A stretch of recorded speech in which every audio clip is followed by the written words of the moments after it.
Good morning. कैसे आप सभी? उम्मीद करते हैं कि अच्छे होंगे। चलिए देखिए स्टार्ट करते हैं। अब तक आपने जो चीजें पढ़ी हैं मैनेजमेंट रिलेटेड रहा है, ऑर्गेनाइजेशन के बेसिस पर चीजें आपने देखी सुनी है। अब आगे बात करते हैं वर्क प्लेस के रिलेटेड, जो चीजें काम के दौरान की जाती हैं, वर्क प्लेस पर जो काम होता है उनके बारे में हम धीरे धीरे जानकारी इकट्ठा करना चालू करते हैं। क्योंकि वर्क प्लेस पर जब आप काम करते हैं, करवाते हैं, तो उसमें बहुत सारी चीजें हैं जो आपको मिलेंगी। भाई कुछ काम है तो काम का खतरा है तो खतरे का बचाव भी है।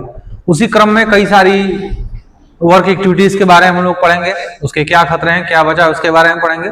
और हमारा जो मैनेजमेंट का सेक्शन है वो भी धीरे धीरे चलता रहेगा, उसकी प्लेलिस्ट अलग रहेगी, उसमें आपको सारी इंफॉर्मेशन जो है मिलती रहेगी। तो आज का हमारा जो मेन टॉपिक है वो हमारा एक्सावेशन का। पहले थोड़ी सी चर्चा कर लिया, डिस्कशन थोड़ा सा कर लिया जाए। एक्सावेशन का मतलब क्या होता है? देखिए, एक्सावेशन का सेंस होता है खुदाई करना।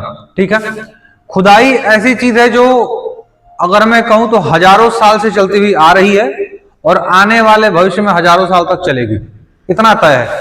क्लियर है बात? मुद्दा यह है कि फिर बदलाव क्या आया है।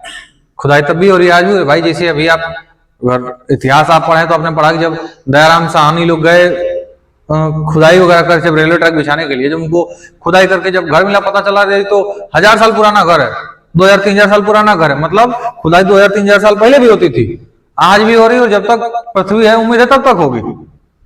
सेंस क्या है? बदलाव। क्या चीजें बदली हैं? तो मेनली बदला है आपका खुदाई करने का इक्विपमेंट। जो इक्विपमेंट, जो मशीनरीज आप यूज कर रहे हैं, वो चीजें बदल चुकी हैं।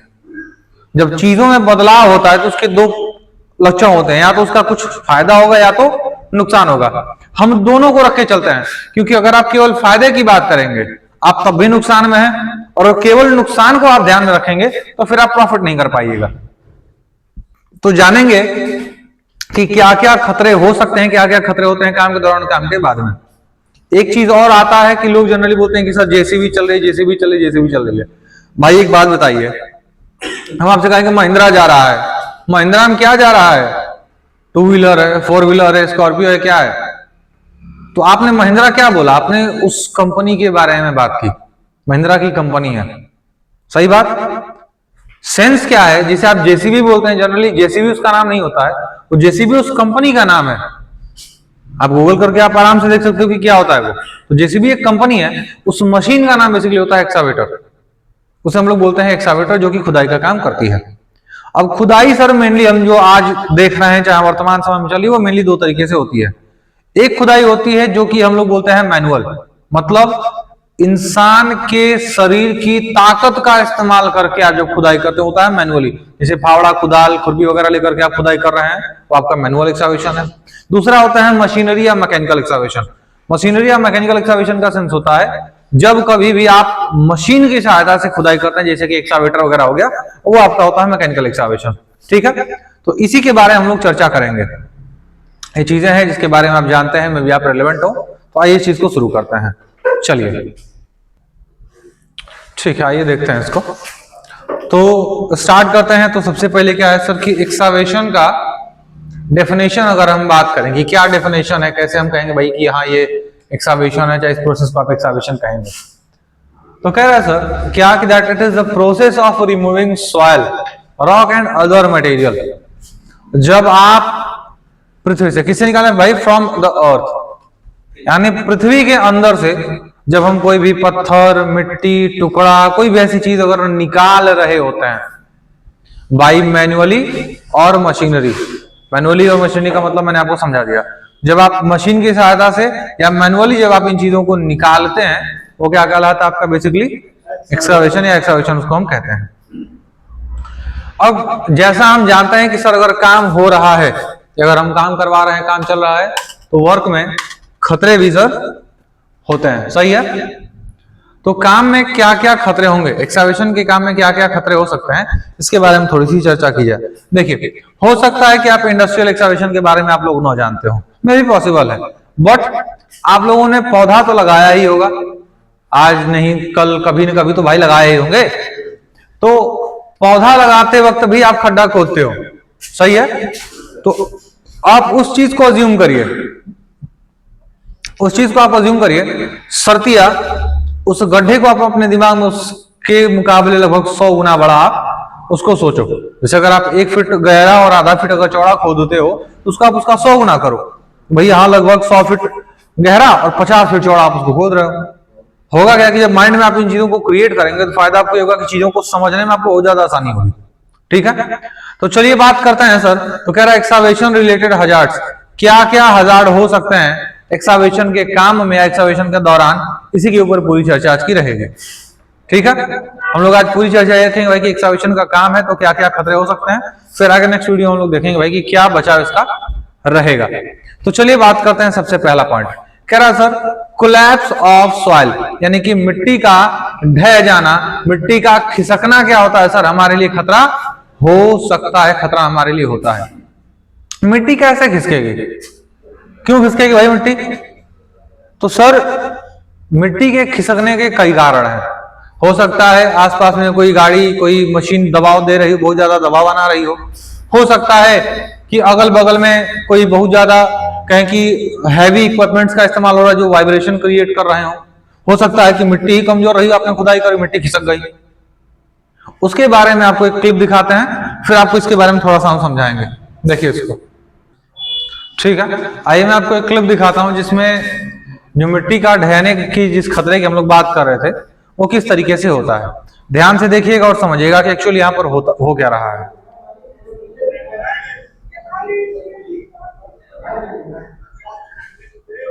यहां पर जनरली समझ लिया हो क्या रहा है, सीमेंट की एक पटिया जिसे हम लोग बोलते हैं, एक सीमेंट का स्लाइड है जिसे ढक करके नाली वगैरह को कवर किया जा रहा है। उसे उठाया किससे गया है? तो क्रेन से। क्रेन एक हैवी मशीन है जिसका इस्तेमाल एक्सकावेशन के पास किया जा रहा है, तो वो कारण भी बनेगा मिट्टी के ढहने का। दूसरा, अगर आप ध्यान दें तो किसी भी तरफ से एरिया को बैरिकेड नहीं किया गया है और आसपास में चारों तरफ लोग खड़े हैं, मौजूद हैं, जो अलग से एक दबाव मिट्टी पर बना रहा होगा।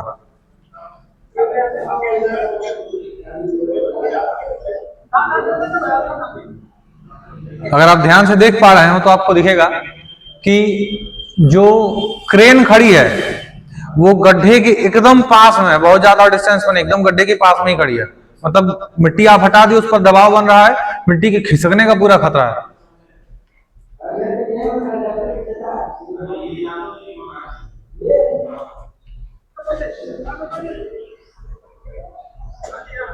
ध्यान से देखिए और समझिएगा।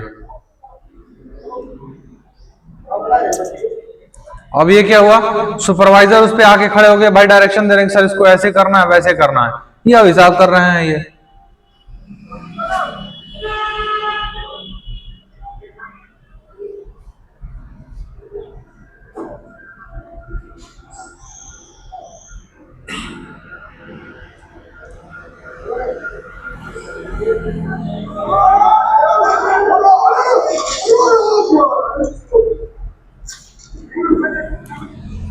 क्या हुआ? अभी हुआ ये कि जब आप देख रहे थे उस पे लोग खड़े थे किनारे पे, जब क्रेन ऑपरेट की जाती है, जब क्रेन से आप लिफ्टिंग का काम करते हैं तो उस समय क्रेन चालू होती है। और आप अगर नोटिस करें, कोई भी अगर हैवी गाड़ी जब खड़ी होती है, अगर स्टार्ट पोजीशन में है तो जमीन पर वाइब्रेशन देती है। जब जमीन वाइब्रेट करेगा मिट्टी खिसकेगी, और यही कारण था कि यहाँ पर मिट्टी जो है ढही। तो पहला खतरा क्या है सर? कोलैप्स ऑफ सॉइल, यानी मिट्टी के खिसकने का, मिट्टी के ढहने का जो खतरा है सर वो बना रहता है। कई केसेस में लोग मारे भी जाते हैं, इसके बहुत सारे एग्जांपल्स हैं। आप collapse of soil in excavation करके आप यूट्यूब पे सर्च करोगे, आपको सैकड़ों एग्जांपल्स मिल जाएंगे भाई मिट्टी के खिसकने से क्या क्या खतरा हो सकता है, क्या क्या खतरा होगा। ये रहा, ये दिक्कत हो जाएगी। फिर बात करते हैं सर, आप खुदाई कर रहे हैं मिट्टी में, जमीन में आप खुदाई कर रहे हैं। आप जब जमीन के अंदर खुदाई करते हैं तो अंडरग्राउंड सर्विसेज होती हैं। अंडरग्राउंड का मतलब होता है जमीन के नीचे, सर्विसेज का मतलब होता है वो चीजें जो पब्लिक यूज में, पब्लिकली आप यूज करते हो, जैसे पानी की पाइपलाइन हो गई, नाली की पाइप हो गई, गैस पाइपलाइन आपका हो गया, या टेलीफोन का केबल आपका हो गया, बहुत सारी चीजें हैं। इलेक्ट्रिकल केबल आपका मान लीजिए हो ही रहा है, धीरे धीरे अंडरग्राउंड हो रहा है, तो ये चीजें क्या है? ये अंडरग्राउंड सर्विसेज में है। क्या ऐसा पॉसिबल नहीं कि जब आप खुदाई कर रहे हो तो मशीन से या फावड़े से वो पाइपलाइन फट जाए, केबल पर लग जाए? दिक्कत है। तो वो खतरा भी आपका रहेगा। क्यों? क्योंकि अगर इलेक्ट्रिकल केबल पर कांटेक्ट होता है, केबल अगर टूटता है तो बिजली का झटका लगेगा। अगर गैस की पाइपलाइन पर लगा, गैस एक्सप्लोड कर जाएगा, धमाका हो सकता है। मान लीजिए अगर कुछ नहीं हुआ, अगर मशीन ही मान लीजिए कि एक्सकावेशन कर रहे हैं, पता चले पाइपलाइन फाड़ दिए पानी की, पूरा वर्कप्लेस पर कचरा हो जाएगा। तो ये चीज कह रहा है sir, that contact with underground services, underground services से कांटेक्ट होना भी हमारे लिए खतरनाक हो सकता है, हमारे लिए खतरा होता है। अंडरग्राउंड सर्विसेज जैसे इलेक्ट्रिकल केबल हो गया, gas pipeline, telephone cable, sewage यानी नाली का पाइप, वाटर पाइपलाइन, ये सारी जो चीजें होती हैं ये हमारे लिए खतरा होंगी। अच्छा, अब एक बात समझिए, मान लीजिए कि जैसे सड़क पर कंस्ट्रक्शन वगैरह का काम चलता है, खड्डे वगैरह आप अक्सर देखते हैं, खोदना, ये काम चलता रहता है। अगर गड्ढा खोद दें और एरिया को चारों तरफ से बैरिकेड ना करें, यानी कि घेरे ना, कोई नुकसान है उससे? क्या नुकसान होगा? कोई भी व्यक्ति अगर है, आ रहा है, जा रहा है, नहीं दिखाई देगा, गिरेगा। अभी जैसे मान लिया अभी ठंडी का टाइम चल रहा है, पूरा कुहासा एकदम घेरे हुए, 1 फीट आगे का लग रहा है कि नहीं दिखाई दे रहा है, उस केस में अगर गड्ढा हो तो आदमी को ऐसे नहीं दिखेगा। तो ये कह रहा sir, that falling people into excavation, लोग गड्ढे में गिर सकते हैं। क्यों? Due to unprotected excavation edge. Edge का मतलब होता है किनारा, जो गड्ढे का किनारा होता है उसे हम लोग बोलते हैं। वही कह रहा सर कि लोग गड्ढे में गिर सकते हैं। क्यों? क्योंकि आपका जो किनारा है वह असुरक्षित है। जो आपने किनारा, जो आपने गड्ढा खोद कर रखा है वो बिल्कुल ही अनसिक्योर है, वो प्रोटेक्टेड नहीं है। तो क्या दिक्कत होगी? व्यक्ति जब जा रहे होंगे व्यक्ति को दिखेगा नहीं और व्यक्ति उस गड्ढे के अंदर गिर सकता है। अगर आप एरिया बैरिकेड करवा देते तो लोगों को पता चलता कि हाँ भाई यहाँ पर बैरियर है, इस बैरियर के अंदर नहीं जाना है, साइड से जाना है, चाहे अगल बगल से इसके निकलना है, उसके अंदर एंट्री नहीं करती है, वो खतरा है। अच्छा, क्या ऐसा हो सकता है कि खड्डा खोद के रखे हैं, जो मिट्टी खोद के बाहर रखे वही मिट्टी अंदर भी गिर जाए? क्यों? अगर आप एक बैरियर बनाते हो, अगर आप एक पैरामीटर सेट करते हो, तो जब भी आप खड्डा खोदोगे तो सारा मटेरियल आप बाहर रखोगे, उस पैरामीटर के बाहर रखोगे।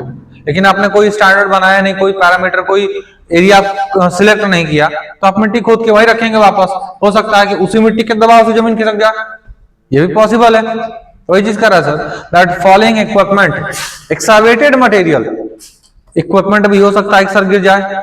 एक्सकावेटेड मटेरियल जो आप मिट्टी खोद कर रखे हैं वो गिर जाए, दूसरे मटेरियल गिर सकते हैं। क्यों?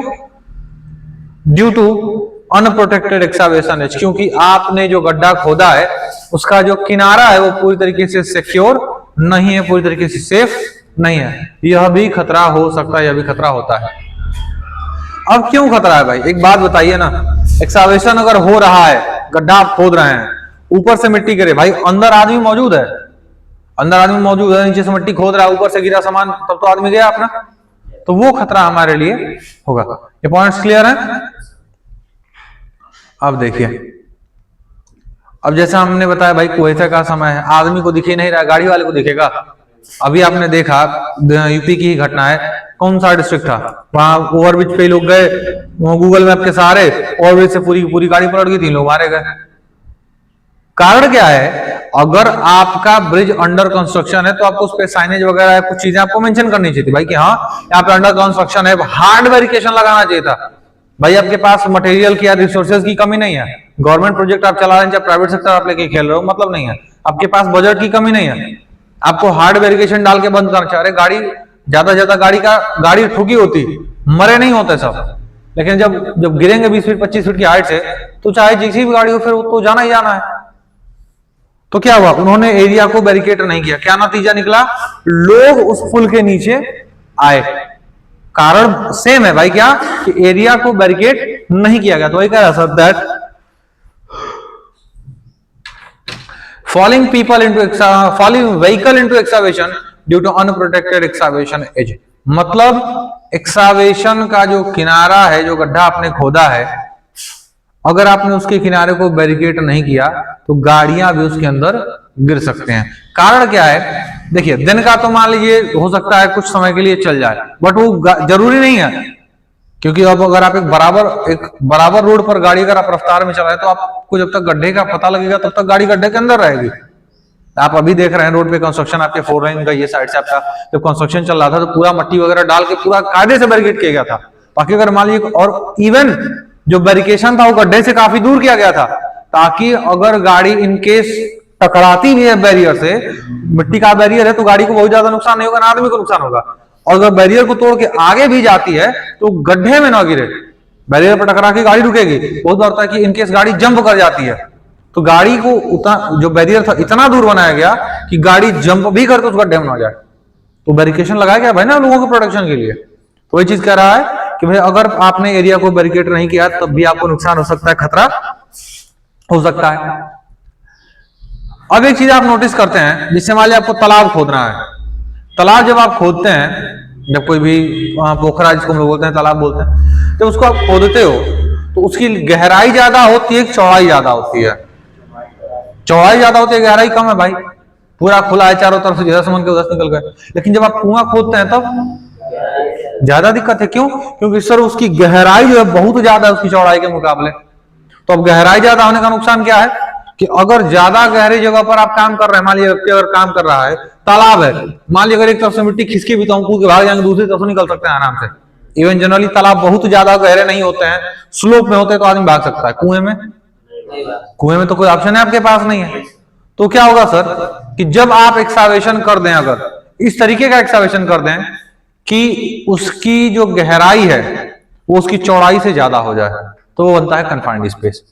उसके बारे में चर्चा आगे होगी। तो कह रहे हैं सर कन्फाइंड स्पेस बन सकता है कब? If the excavation is deeper than it's width and length. मतलब वहां पर वो खुदाई कन्फाइंड स्पेस भी बन सकती है कब? अगर आपकी खुदाई लंबाई और चौड़ाई के मुकाबले ज्यादा गहरी हो जाती है। तो एक जनरल कहा जाए कि सर कन्फाइंड स्पेस कितनी गहराई से स्टार्ट होता है, तो अगर आप धरती के सतह से अगर आप 1.8 मीटर नीचे तक आते हैं, अगर आप 1.8 मीटर नीचे आए तो यहां से कन्फाइंड स्पेस स्टार्ट आपका हो जाएगा। बशर्तिया लंबाई और चौड़ाई का जो रेशियो हुआ आपका होना चाहिए कि वहां भाई गहराई ज्यादा है लंबाई और चौड़ाई के मुकाबले, वो आपको ध्यान रखना होगा। वो चीज रही। गड्ढा जब आप खोदते हैं सर, खुदाई में तो बहुत सारी चीजें ना भाई, आप माइनिंग खोद सकते हो, गड्ढा खोद सकते हो, अलग अलग प्रकार की खुदाई चल रही है। अभी आप पुरानीगंज का जब केस हिस्ट्री आपको पढ़ा है उसमें भी सेम था। आप बाकी जगहों का भी देखो, कोल माइनिंग है, कॉपर माइनिंग है, जहां पर भी आप खोद रहे हो सबका सेंस वही चलता है। तो बहुत बार ऐसा होता है कि एक्सकावेशन हम करते हैं अंडरग्राउंड, मतलब जमीन के नीचे हम खुदाई कर रहे हैं। अभी उत्तराखंड में जो उत्तरकाशी में जो हुआ था वो भी आपका एक्सकावेशन ही है। तो कह रहा है सर कि अंदर जब व्यक्ति खुदाई करता है तो बहुत बार हो सकता है कि लाइट भी ना हो, ऑक्सीजन भी ना हो।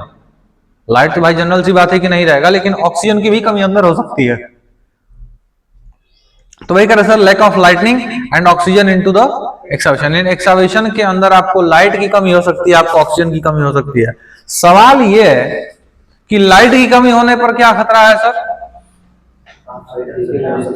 सीधा हिसाब है भाई, जब दिखेगा नहीं तो काम कहां से करेंगे?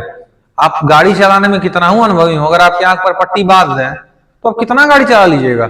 कुछ नहीं। आपकी आंख पर पट्टी बांध दें, चाहे आपकी आंख के सामने अंधेरा जब बात तो बराबर है।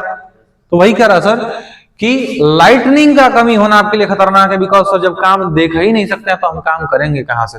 पता चले फावड़ा लेके खोदना है, कहीं और मार दिया किसी के सर पे या किसी के हाथ पे मार दिया, उल्टा उसका नुकसान।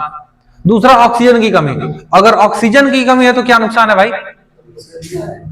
अरे जाहिर सी बात है, जो आप प्राणवायु बोलते हैं कि भाई एयर ले रहे हैं, सारा खेल तो उसी ऑक्सीजन का है। जब ऑक्सीजन ही नहीं मिलेगा तो सांस कहां से लीजिएगा? जब सांस आदमी नहीं लेगा तो भाई जाहिर सी बात है मरेगा। तो ऑक्सीजन की कमी होना भी हमारे लिए खतरनाक है, बिकॉज सर व्यक्ति सांस ही नहीं ले सकते हैं। फिर आइए उसके अलावा मान लीजिए जब आप एक्सकावेटर मशीन से खुदाई करते हैं तो उसका बकेट होता है। बकेट का सेंस जिसमें आप देखते हैं कि मिट्टी उठाता है उसको बकेट में नहीं बोलते हैं। तो जब वो खुदाई करने को होता है तो पहले बकेट को ऊपर ले जाता है, फिर वो खुदाई करके निकालता है मिट्टी। क्या ऐसा हो सकता है कि ऊपर उठाते वक्त अगर बिजली का तार उससे टच हो सकता है? बिल्कुल हो सकता है। कब? अगर ऊपर ध्यान नहीं दिया गया है तो वही चीज कह रहा है sir, that contact with overhead electrical line, यानी ऊपर सर के ऊपर या ऊपर की तरफ अगर इलेक्ट्रिकल लाइंस हैं, बिजली की तारें हैं, बिजली की केबल्स हैं, तो उनसे कांटेक्ट होने पर भी खतरा हो सकता है, आपको नुकसान हो सकता है। क्या खतरा होगा भाई? एक बात समझिए, एक मशीन जो चलाई जा रही है जिसको बैठ करके आदमी ऑपरेट कर रहा है, अगर बिजली की तार से कांटेक्ट हुआ तो क्या चांसेस है? मशीन में आग लग सकती है, वर्कर है मारा भी जा सकता है, ये कॉमन चीजें जो हो सकती हैं। वही कह रहा सर ये नुकसान इसमें होता है। दूसरा, मान लीजिए तालाब आप खोद रहे हैं तो जनरली स्टार्टिंग में तो स्लोप नहीं होता है। खैर, अगर मान लो आप खुदाई कर रहे हो, कन्फाइंड स्पेस वाला कंडीशन अगर बन गया, तो गड्ढे में आने और जाने के लिए रास्ता होना चाहिए भाई। अगर आप खुदाई कर दे तो अंदर जाने और बाहर आने के लिए आपके पास प्रॉपर रास्ता तो होना चाहिए ना। सवाल यह है कि हमको रास्ता क्यों चाहिए? हम तो कूद के भी जा सकते हैं, गड्ढे में कूद के उतर जाइए, निकलना हो तो। अरे 2-4 फीट की बात होती तो चलिए समझ में आया भैया कि हाँ आप कूद के उतर जाइएगा। अगर 20 फीट का गड्ढा खोद दें तो आप कूद के आ तो सकते हैं, अब कूद के चले भी जाइए, ऐसा संभव ही नहीं है। तो और ऐसा करना भी नहीं है भाई। 20 फीट की हाइट से कूदेगा, पैर टूट जाएगा बंदे का, हो सकता है डर भी कर जाए अगर उल्टा उल्टा गिर गया तो ये कह रहा है sir improper access and egress, अंदर आने और बाहर जाने का इम्प्रॉपर मीन्स मतलब रास्ता। यहां पर मीन्स का अर्थ रास्ते से, यानी अंदर आने और बाहर जाने का अगर सही रास्ता नहीं है तब भी खतरा हो सकता है। क्यों? अरे प्रभु, उतरते वक्त ही अगर गड्ढे में उतरते वक्त अगर आदमी गिरा तो चोट नहीं लगेगी? अभी कुछ टाइम पहले की बात है, लगभग अभी आपसे चर्चा हो रही थी ना कि 1.5 मीटर की हाइट से गिरा, उसकी कमर की हड्डी टूट गई। तो अब अगर ये हाल है, आप 10 फीट 12 फीट की बात कर रहे हैं, तो अंदर आने प्लस अंदर से बाहर जाने का सही रास्ता होना चाहिए। रास्ते का सेंस नहीं कि हम सड़क और हाईवे की बात कर रहे हैं, हमें एक सीढ़ी तो कम से कम चाहिए ना भाई, जिससे हम आराम से अंदर उतरे और आराम से बाहर भी जा सकता हूं। इस बात का भी आपको ध्यान देना होगा। तो ये कह रहा है सर कि अगर सीढ़ी सही ढंग की ना हो या सीढ़ी अगर खराब हो तब भी आपको नुकसान हो सकता है, नुकसान पहुंच सकता है। फिर आइए आगे देखते हैं उसके अलावा क्या कह रहा है सर। देखिए, जब एक्सकावेशन अभी आपने जो वीडियो देखा उसमें मिट्टी के ढहने का असल कारण यही था कि उसके पास में एक हैवी गाड़ी जो है वो ऑपरेट करी जा रही थी, हैवी इक्विपमेंट जो हैवी मशीन थी वो चलाई जा रही थी। यानी कि अगर एक्सकावेशन के आसपास गाड़ियों का आना जाना लगा हुआ है, गाड़ियां आ रही हैं जा रही हैं बार बार, तब भी खतरा हो सकता है। क्यों भाई? जब गाड़ी जाती है तो वाइब्रेशन होता है। एग्जाम्पल के तौर पे आप लोग बहुत बार रेलवे क्रॉसिंग पे रुके होंगे, नहीं रुके तो रेलवे पे आप लोग प्लेटफॉर्म पे जाते होंगे, जब ट्रेन आती है तो देखते ना कितना वाइब्रेशन फील होता है। यानी हैवी गाड़ियां जब जाती हैं तो वाइब्रेशन क्रिएट होगा और उस वाइब्रेशन की वजह से मिट्टी खिसकती है। सीधा हिसाब है। तो अब वही साहब कह रहा है सर, क्या that collision by moving machinery और व्हीकल, यानी अगर मशीनरीज हैं चाहे व्हीकल्स हैं हैवी, अगर वो मूव करते हैं, मूव करने का सेंस क्या है? अगर वे आ रहे हैं जा रहे हैं तब भी क्या होगा सर? मिट्टी कोलैप्स कर सकती है, मिट्टी खिसक सकती है, मिट्टी ढह सकती है। जाहिर सी बात है सर, अगर मिट्टी ढहेगी तो क्या हो सकता है, अभी आपने देखा। फिर आइए मैनुअल हैंडलिंग। मैनुअल हैंडलिंग में खतरा है भाई। अगर व्यक्ति मैनुअली एक्सकावेशन कर रहा हो, कोई नुकसान है? क्या दिक्कत है? मैनुअल अगर एक्सकावेशन कर रहे हैं तो भाई जनरली होता है कि बार बार बांह उठा के खुदाई करते वक्त जो बोलते हैं कि बांह कंधा चढ़ जाता है, यानी मसल्स में पेन होने लगेगा। हो सकता है जो फावड़ा चला रहा हो अपने ही पैर पे मार दे, ना हो पीछे का तो पीछे वाली खोपड़ी पे मार दे। एक टाइम एक तो रील बड़ा वायरल हुआ था, आप लोगों ने नोटिस किया हो, कोई पता नहीं कौन सा गाना करके था, फावड़े को उठाता है रील बनाने के लिए, उठा के फेंकता है ऊपर, और जैसे आगे बढ़ता है उसकी किस्मत इतनी खराब, फावड़ा को उसकी खोपड़ी गिर जाती है। फावड़ा है कितना हो कम तो आधा किलो का तो होगा, ऊपर से ब्लेड जैसा है। अगर बराबर गिरा है तब तो सर पे चोट लगी होगी, लेकिन अगर थोड़ा सा टेढ़ा मेढ़ा गिरा तब तो सर फटा। और अगर जिस तरफ से खोदा जाता अगर उस तरफ से लग गया तब जनरली वो बहुत ज्यादा धारदार होता है, तो हो सकता है खोपड़ी भी काट दे। तो वो भी खतरा सर। मैनुअल हैंडलिंग कर रहे हैं, अगर सामान को लेकर इधर उधर झुला रहे हैं, ऊपर खिला रहे हैं, भाई वो खेलने वाली चीज है। देखिए उसको हवा में फेंक रहे हो, क्या दिक्कत होगी? सर पे गिरेगा, हो गया काम।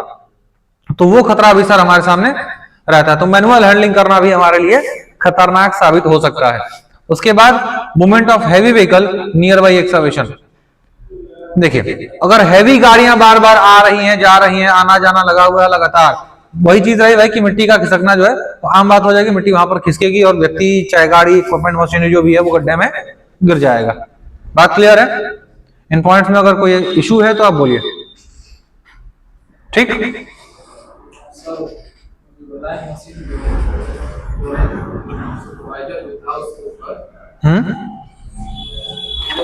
खड़ा हुआ था, तो सर मशीन के लिए मतलब जो जगह उतना ही है और साइड पे भी मतलब उतना ही जगह है कि मट्टी खोद करके कहने का सेंस आपका ये है कि सर एक्सकवेशन कर रहे हैं और हमारे पास जगह ही नहीं है कि आदमी और मट्टी को हम रखें, मतलब मशीन कहाँ पे खड़ी करे, आदमी कहाँ पे खड़ी करे, सवाल आपका यही है, उतना ही जगह है। कैसे बचा जाए फिर, लेकिन करना है वही करना वही तो भाई आप हल्की मशीनरी का इस्तेमाल कर सकते हैं या फिर आप तरीका अपना बदलिए, क्योंकि काम करना जरूरी है लेकिन सेफली काम करना ये ज्यादा जरूरी है। आप अगर काम करना चाहते हैं बिल्कुल अच्छी बात है, लेकिन अगर आप सुरक्षित ढंग से काम नहीं करेंगे तो खतरा ज्यादा है, इस बात को भी समझिए, ठीक है। तो उन बातों का भी आपको ध्यान देना होगा, तो वही चीज रही। बहरहाल एक चीज और एक मिनट, ठीक है।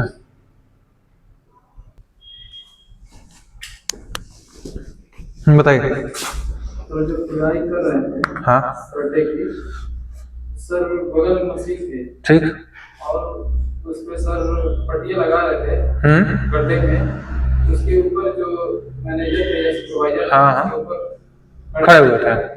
तो सर मतलब उसको कैसे किया जाए कि सर मट्टी मतलब जो है मतलब गड्ढे में मतलब गिरे नहीं, मतलब बचाव भी हो जाए और काम भी हो जाए। देखिए आपने अगर ध्यान दिया हो तो उस वीडियो में बहुत सारी भीड़ थी, अननेसेसरी भीड़ थी। आपने गड्ढा आपने मिट्टी खोदी, वो भी उसी किनारे पे डाल दी और ढेर सारे लोग घेर के खड़े हैं, जिस मशीन का जिस इक्विपमेंट का काम है वो भी वहां है, जिसका काम नहीं वो भी वहां पर रखा है। तो पहली चीज, एक्सकवेशन करेंगे कभी भी तो जो मट्टी निकाली जाती है वो कम से कम 2 मीटर के आसपास या 2 मीटर से दूर ही रखी जानी चाहिए। एक सेफ डिस्टेंस मैच हुआ, 2 मीटर का मतलब लगभग 6-6.5 फीट का डिस्टेंस आप बना दिया। दूसरी चीज क्या है, जिनका काम है केवल वही लोग रहे, उनको वहां नहीं जाना है। तीसरा आपने देखा उस पर बंदा खड़ा हुआ, अगर आप ध्यान दे तो वही व्यक्ति दबा है जो उस पर खड़ा था, तो यानी कि आपको उस चीज पर खड़े होने का काम नहीं करना है, क्योंकि वो चीजें होंगी। उसके अलावा मशीन अगर है भाई, क्रेन है, उसका बूम का लेंथ है, आप एक सेफ डिस्टेंस बना करके भी आप खड़े हो सकते हो, ताकि जो उतना वाइब्रेशन न फील हो कि मिट्टी ढहे, खतरा तो बना रहेगा।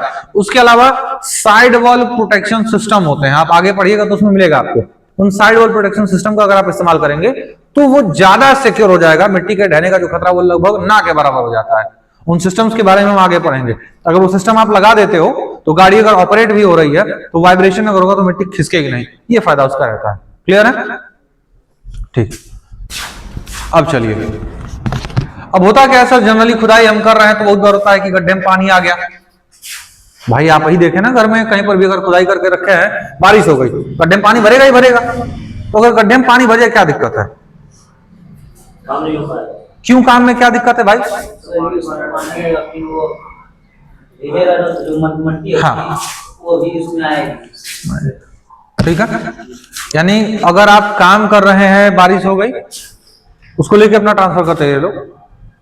जो भी अगर क्वेश्चन है, डाउट है, माइक से आप लोग बोलिए, कोई दिक्कत नहीं, अभी म्यूट है वो। चलिए, तो ये कह रहा है सर कि बारिश का पानी जो है अगर अंदर आता तो खतरा ही है सर कि अगर गड्ढे के अंदर पानी भरा तो गड्ढे में क्या हम देख ही नहीं पाएंगे। दूसरा प्रॉब्लम क्या है, मिट्टी हो जाएगी कमजोर। भाई बारिश होगी तो मिट्टी कहें कि जो उसका बेस है वो हिल जाएगा, मिट्टी उतनी मजबूत नहीं रह पाएगी, तो मिट्टी के ढहने का खतरा जो ज्यादा बढ़ जाएगा। दूसरी चीज, गड्ढे भाई मट्टी और पानी मिलकर क्या बनाता है? कीचड़। कीचड़ बनाता है, कीचड़ में काम करिएगा, वैसे फिसलने वाला हाल है, तो वो खतरा है भाई कि कई सारे इसमें खतरे आ जाएंगे। अगर मिला तो कीचड़ बन जाएगा, मिट्टी कमजोर हो जाएगी, इवन गड्ढा नीचे दिखाई नहीं देगा नीचे क्या है, और केबल भी मिली आप हिट किए डिस्टर्ब कर देगा पूरा का पूरा, तो वो खतरा भी हो सकता है। फिर कह रहा है collapse of side wall protection. Side wall protection system होता है, इसके बारे में आप आगे पढ़ेंगे। ये भी कोलैप्स कर सकता है, उसके कोलैप्स होने के कई कारण हैं। ओवरलोड अगर हो गया या गलत साइड वॉल प्रोटेक्शन डाल दिया गलत चीज में, तब भी वो खतरा दे सकता है। तो ये कुछ चीजें आज उसमें आप लोग देखेंगे क्या है। फिर कह रहा है sir collapse of near by structure. Near by structure का मतलब है कि हो सकता है कि आसपास का कोई स्ट्रक्चर भी ढह जाए। सवाल ये है कि अगर हम खुदाई कर रहे हैं तो आसपास का स्ट्रक्चर कैसे ढहेगा भाई? कोई आइडिया बोलिए। सर खुदाई करते समय वाइब्रेशन होता है, उसके वजह से सर नियर जो स्ट्रक्चर है उसके कोलैप्स करने का खतरा ज़्यादा बढ़ जाता है। प्रॉब्लम ये है कि मान लीजिए कि अगर आप किसी चीज पे या किसी जगह पे आप खुदाई कर रहे हैं, उसके बगल में आप चले गए खुदाई करने के लिए, ठीक है, आप उसके बगल में जाकर के कोई बहुत ज्यादा गहरी खुदाई करे। अरे सिंपल उदाहरण समझो भाई, एक घर बनाया गया बहुत मजबूत, उसके चारों तरफ इतनी खुदाई करे कि उसकी नींव वही बाहर आ जाए, घर टिकेगा? कितना मजबूत घर आ जाए, उसकी नींव बाहर आ गई जमीन से तो वो घर अपने आप ढह जाने वाला है। हो सकता है आप किसी ऐसी जगह पे खुदाई कर रहे हो, जैसे अभी आपको कल वीडियो आपको मैंने दिखाया डेमोलेशन का जो था, बिल्डिंग को तोड़ने का प्रयास कर रहा था, पूरी की पूरी मिट्टी खिसकी पहाड़ के ऊपर जितने करते सब नीचे आ गए। तो वो क्या होता है, वो खतरा है। क्या खतरा है सर? कि आपकी खुदाई करने की वजह से मिट्टी का बेस कमजोर होगा, और जब बेस कमजोर होगा तो मिट्टी ढहेगी, और जब मिट्टी ढहेगी तो उसके साथ साथ जब उसके ऊपर जो चीजें बने भाई वो भी तो खिसकेंगी, वो भी तो ढहेंगी, तो वह खतरा भी हमारे लिए हो सकता है। फिर कर रहा है फ्लडिंग। फ्लडिंग का मतलब है बाढ़ वगैरह आ जाना, बाढ़ आएगा तो फिर वही चीज है भाई, गड्ढे में पानी भरेगा। फिर तो वाटर एक्यूमुलेशन, पानी का जमा होना, पानी अगर जमा हो जा रहा है कैसे भाई, गड्ढा कर रहे हैं, बहुत हो सकता है नीचे से पानी आ जाए, हो सकता है बारिश का पानी आ जाए, बाढ़ का, भाई जैसे पानी आवे, अगर गड्ढे के अंदर पानी भरा है तो वह हमारे लिए खतरा साबित होगा, इतना तय है, वो हमारे लिए खतरनाक साबित हो सकता है। और लास्ट क्या करें sir, presence of hazardous substances. हो सकता है कि अगर आप कहीं पर खुदाई कर रहे हैं, गड्ढा खोद रहे हो आप, तो उसके अंदर कोई हजार्डियस सब्सटेंस, कोई खतरनाक चीज भी हो सकती है। एक सिंपल उदाहरण पूछते हैं, जब नाली आप देखते हैं, नाली से बदबू होती है, जनरली अगर नाली की साफ सफाई कीजिए तो उसको बदबू नहीं देना चाहिए, लेकिन अगर आप ध्यान दें तो नाली बदबू उसी समय ज्यादा देता है जब उसको साफ किया जाता है, बिकॉज उसके अंदर गैसेस ट्रैप्ड है, गैस फंसी हुई है। बहुत बार ऐसा होता है कि वो अगर खुदाई कर रहे हैं किसी ऐसी जगह पे और वहां से अगर जहरीली गैस बाहर निकली, उस जो व्यक्ति उसे इनहेल करेगा वो मारा भी जा सकता है।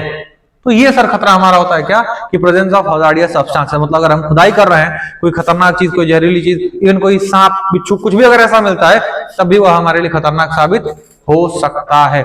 अभी कुछ टाइम का मतलब है, कुछ साल पहले अगर बात करें तो कंस्ट्रक्शन वर्कर्स को एक सांप मिला था, काफी बड़ा था, इवन उन्होंने उसे मारा नहीं था, बट कंस्ट्रक्शन के काम की वजह से वो मारा गया, मतलब बिल्डिंग को तोड़ा गया था, उस बिल्डिंग के नीचे वो दबा, जब कंक्रीट हिलना स्टार्ट हुआ तब पता चला नियर अबाउट 33 से 34 फीट के आसपास का वो सांप था। तो इतने भारी भारी सांप है भाई, अगर उस किसी आदमी को लपेट ले तो फिर तो वो गया। तो हजार्डियस सब्सटेंस का मतलब है कोई गैस हो सकती है, कोई केमिकल हो सकता है, कोई जानवर भी हो सकता है जो आपके लिए खतरनाक साबित हो सकता है। बाकी इसके क्या क्या बचाव रहेंगे, क्या बचाव लिया जा सकता है, ये बाकी हम लोग आगे देखेंगे, पढ़ेंगे। आज के लिए थैंक यू, मिलेंगे नेक्स्ट वीडियो में। Thank you so much.